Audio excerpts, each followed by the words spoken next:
the rise and fall of Muslim empires, and the link to America. There's a chapter in the Quran called Surah Arum. It was revealed about one of the superpowers of that time, the great Roman Empire. Not only this, but the Quran also talks about other powerful rulers of the past like Dhul-Qarnayn, Pharaoh, and Nimrod. This shows that as Muslims, it's important for us to understand the superpowers of our time. Today, the superpower of our time is America. After the Prophet Muhammad, peace be upon him, passed away, his four rightly guided caliphs expanded the small Muslim state into the world's strongest superpower. But only 30 years later, the system of the rightly guided caliphate ended. The leadership was taken over by a family known as the Umayyads, Banu Umayyah. They continued to grow the empire and also build a strong economy. However, during the rule of the second Umayyad ruler, Yazid ibn Muawiyah, one of the saddest events in Islamic history took place, the tragedy of Karbala. In this event, Yazid's army brutally killed many members of the Prophet's family, Ahlul Bayt. After this tragedy, no one was able to take power from the Umayyads for the next 70 years. But the pain of Karbala never left the hearts of Muslims. As Islam spread, the sadness turned into anger. Also, during the Umayyad rule, only Arabs were respected. Non-Arabs were often treated badly, similar to how some Gulf Arabs today treat Pakistanis and Indians. Because of these mistakes, people started to hate the Umayyads. Another family, the Abbasids, Banu Abbas, used this public anger to start a revolution. They reminded people of the Karbala incident and gained their support. Finally, the Abbasids overthrew the Umayyads and started a new caliphate. The first Abbasid caliph gave the order to kill every member of the Umayyad family. No one was to be spared. The Abbasid army spread throughout the empire, hunting down Umayyad family members. Many were killed, but the Abbasids still weren't satisfied. They went to Damascus, the Umayyad capital, and dug up the graves of Umayyad rulers. They burned their dead bodies, except for one respected ruler, Umar ibn Abdulaziz, whose grave they left untouched. Some Umayyads managed to escape. They knew it was impossible to stay, so they fled westward. The Abbasids followed them. The Umayyads went to Egypt, then Libya, Algeria, and finally reached Morocco. But even there, they didn't feel safe. So they crossed the sea and entered Spain, which had already been conquered by Muslims. The Umayyads reestablished a new government there. For the first time, the Muslim world was divided into two empires. In Spain, known then as Andalusia, the Umayyads built a powerful state that became one of the greatest in the world. Muslims ruled Spain for the next 800 years. However, after those 800 years, Muslim rule in Spain was about to end. Two small Christian kingdoms existed near Muslim Spain. They were always fighting each other. But suddenly, the king of one kingdom, Ferdinand, married the queen of the other, Isabella. This royal marriage united the two Christian kingdoms. Together, they attacked Muslim Spain. They killed many Muslims and also Jews. Christians treated Muslims very badly. But that time was not like today. Muslims still had power. When Muslims in Spain were being attacked, the powerful Ottoman Empire sent its navy to save them. The Ottoman Sultan Bayezid welcomed the rescued Muslims and Jews from Spain. He gave them citizenship and treated them well. After this, the Ottomans closed the trade routes between Europe and Asia to punish Europe. Even with closed routes, Europe didn't give up. In 1492, the Christians completely took over Spain, ending Muslim rule forever. But what does this have to do with America? Here's the connection. The same year, 1492, when Muslims were driven out of Spain, a Spanish businessman named Christopher Columbus appeared in the royal court of King Ferdinand and Queen Isabella. He came with a strange idea. Because the Ottomans had blocked all the trade routes between Europe and Asia, Europeans were struggling. Europe was a cold land with poor farming. They got most goods from China and India. But now, reaching India meant taking a long, dangerous route around Africa. This was very expensive, and many ships were destroyed along the way. Spices like black pepper and cloves from India were very important. They were not only for taste, but also used in medicines. And in those days, without fridges, People used spices to keep food from rotting. So, Columbus had a plan. He would find a new route to India that the Ottomans couldn't control. He believed if he sailed west, he would reach India. The king and queen liked his idea. They gave him ships and money to try. But instead of reaching India, Columbus accidentally discovered America. That's how the fall of Muslim Spain and the search for India led to the discovery of America, the country that later became the superpower of the modern world. Columbus and the discovery of a new world. The queen liked both of them very much. So, Columbus set out with 3 ships for a new world. After crossing the Bermuda Triangle and traveling for almost 36 days, Columbus and his ships reached an island. There, he saw some brown-skinned people who looked very similar to us Indians. Columbus thought he had finally reached India, so he called the people Indians. It is said that until his death, Columbus believed he had discovered India, but he was wrong. Years later, another explorer named Amerigo announced that this land was not India, but a completely new world. Because of Amerigo, this place came to be known as America. European colonization of America. After Columbus, people from Spain started migrating to America. They killed the native people and began building their own empires. That's why, even today, Spanish is the most spoken language in parts of America. Soon, other European powers like France, Britain, and Portugal also sent their armies to America and began taking control of various regions. The fall of Muslim powers. For the last 1,000 years, Muslim empires like the Umayyads, Abbasids, and Ottomans were the world's superpowers. But the discovery of America marked the beginning of their decline. Before America, the Ottoman Empire was the most powerful. But after the discovery of America, it slowly began to lose its place among the world's great empires. Slavery and the rise of American economy. America had fertile lands, but the native people were mostly wiped out by diseases and wars brought by Europeans. So, the Europeans needed strong but poor laborers to work the land. They found them in Africa. The British went to Africa and started kidnapping Africans, packing them into ships, and bringing them to America in chains like animals. The British brought about 3.1 million, 31 lakh, Africans as slaves. A new law was made. Any children born to these African slaves would also become slaves automatically. This system helped build America's early economy. The American Revolution. As America grew stronger, conflicts began between the British rulers in England and the British settlers living in America. The British in England wanted all profits from American lands to be sent to London, but the Americans refused. In response, the British imposed heavy taxes on tea, tobacco, and cotton. Angry, the Americans, under their leader George Washington, started a war for independence.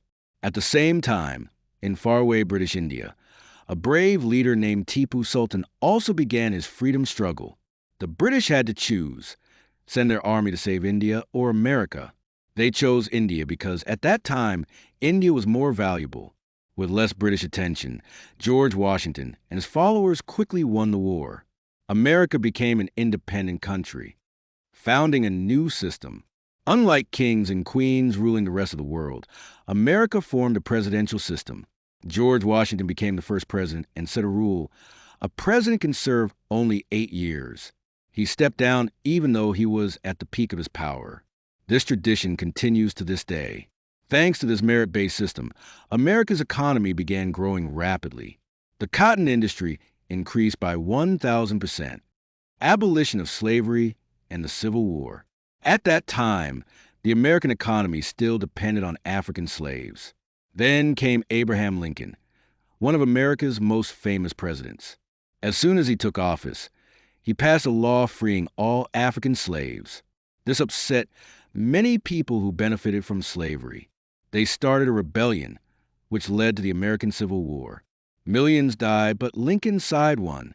After the war, America had a huge stockpile of weapons and became militarily stronger than ever before. Innovation and becoming a superpower. After the war, America became a hub for major inventions. The telephone, sewing machine, electricity, and even the airplane were all invented in America. America also produced the most weapons in the world. Still, it wasn't yet the world's superpower. That title belonged to countries like Britain, France, and Germany. Then came World War I. World War I and America's rise. While the old superpowers fought each other, America stayed out and supplied weapons to all sides. Eventually, when things got too bad, America joined the war and helped end it. After World War I, the U.S. started becoming a superpower. People began investing in America, and its stock markets and economy boomed. The Great Depression. Suddenly, America's entire economy crashed. This crash is still known as the Great Depression. It was so bad that even the richest people were begging on the streets. Around 23,000 Americans committed suicide. Many jumped from tall buildings. Hitler's rise in World War II. This crisis gave rise to a new leader in Europe, Adolf Hitler. He promised a new system and blamed Jews for Germany's problems. Hitler started persecuting Jews. One of those Jewish scientists was Albert Einstein. Einstein, though German, supported America and sent a secret letter to U.S. President Roosevelt. He warned that Hitler was working on a deadly technology, the atomic bomb, and urged America to build one first. Roosevelt acted quickly, and America began developing the bomb in secret under a stadium. Pearl Harbor and World War II. While scientists worked, Japan, an ally of Germany, attacked the U.S. port of Pearl Harbor, killing many and destroying ships. America now had no choice but to enter World War II with millions of soldiers. Soon, just like in World War I, Germany lost again. Hitler committed suicide, and America emerged as a leading world power. When Hitler locked himself in a room and committed suicide, Germany exited the war.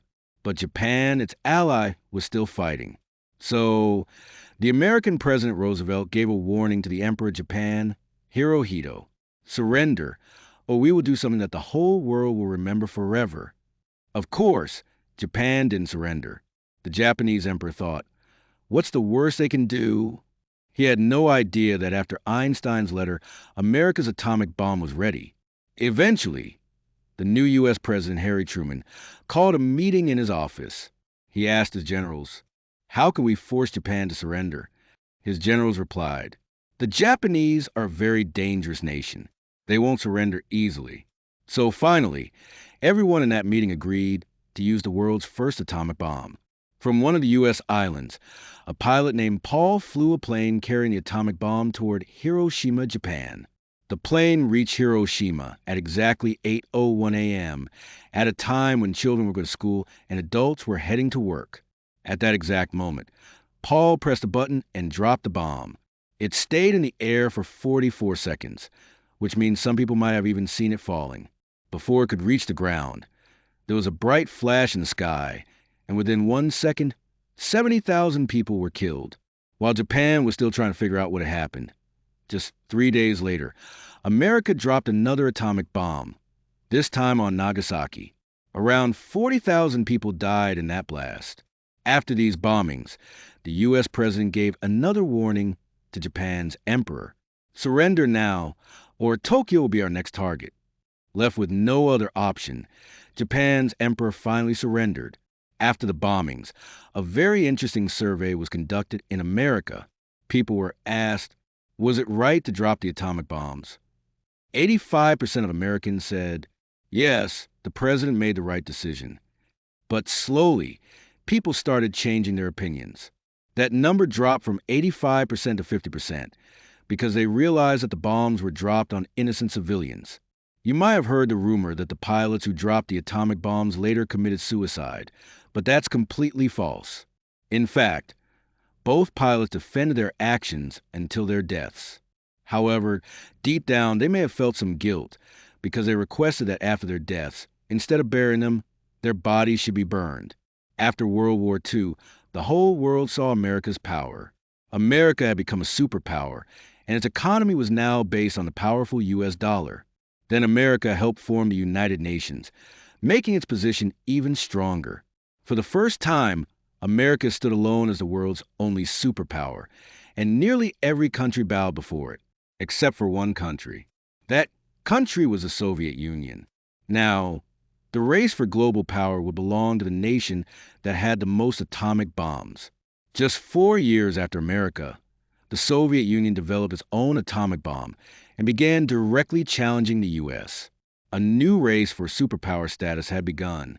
Although it started with weapons and atomic bombs, this competition slowly spread to everything: chess, swimming, the Olympics, and even science. When the first person from the Soviet Union went into space, America responded by funding NASA heavily. And eventually, American scientist Neil Armstrong landed on the moon. All the small countries around the world began taking sides. North Korea supported the Soviet Union. South Korea supported America. Pakistan supported America. China supported the Soviet Union. India mostly remained neutral, which was a very wise decision, because the countries that took sides back then are still under one form of control or another. In the beginning, the Cold War between America and the Soviet Union was intense. But slowly, the Soviet economy could no longer compete with America's strong economy. After 40 years, in 1991, the Soviet Union collapsed. Once again, America became the only global superpower. At the beginning of the 1900s, the world had many superpowers: the British Empire, France, Germany, the Ottoman Empire, and Russia. But by the end of that century, only one superpower remained: the United States of America. However, as the new century began, the World Trade Center, America's tallest towers, was attacked.